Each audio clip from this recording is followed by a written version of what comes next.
Hi, Sarah. Okay, here's your part A. It's good. You have detail in the shadow. I can see you had fill here. Um, it might be a touch overexposed. I think what I would have done is, well, that's not that much, but something like this. This looks about right. But you know, it's within the realm of latitude. I'm just showing you what the right exposure should look. You know, a little bit more saturation in the colors with this exposure. See, this is much more attractive. But you're in the ballpark. It's fine. Here is your part B, and I can see a slight highlight here. Yeah, I'm glad you mentioned using a snoot. You have a bit of a highlight here. And, you know, it's a little bit more than in part A. It makes a difference. It's a little more specular. Yes, a snoot or a grid or barn doors would have been better.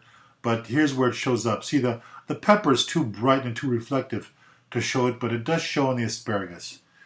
Ideally, here's what we're looking for. You use a specular light to describe contours. This is what we're really looking for. Right here, see how the specular light really nicely separates the shadow side from the background. Here's another way of doing it, letting up the background on the shadow side.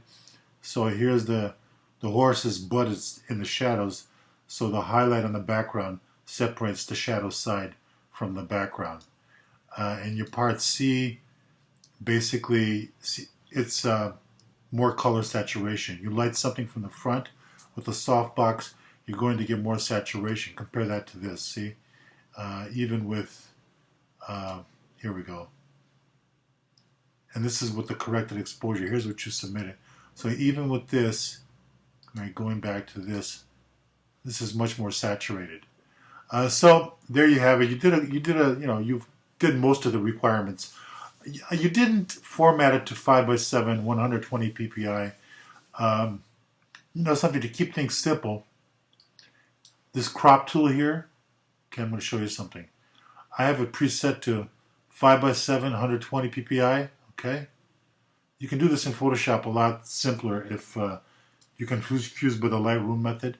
So just crop here, and voila, it's the right size.